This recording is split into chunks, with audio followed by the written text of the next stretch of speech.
Sachin ji sound सरकामा DJ master Sanjeev ji का mobile number है 993130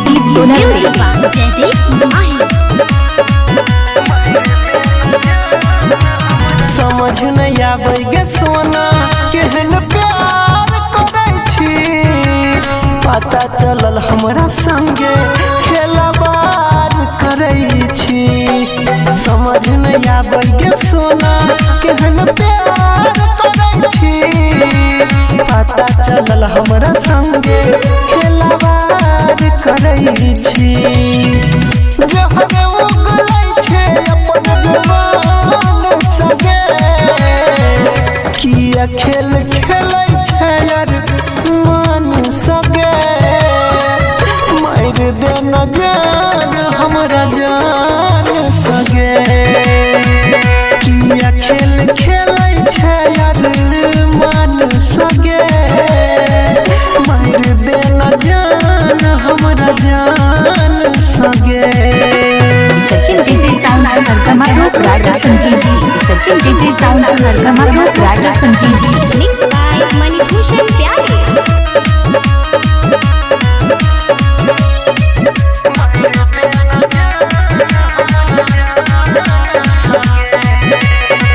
छुई पुछ के दोसर सा मिलै छै जान गे।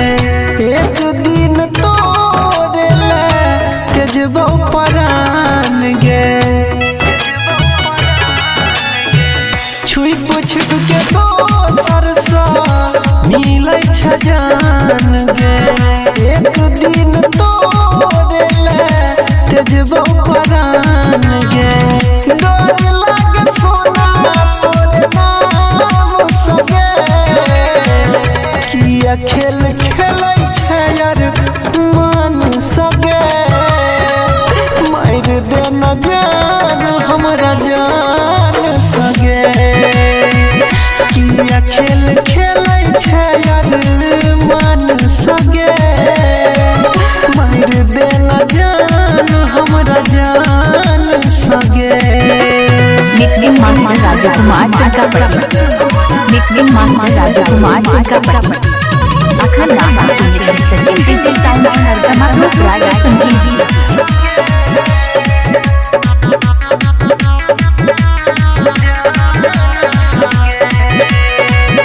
छोड़ को जेबे जानो तोरे को दिल गे।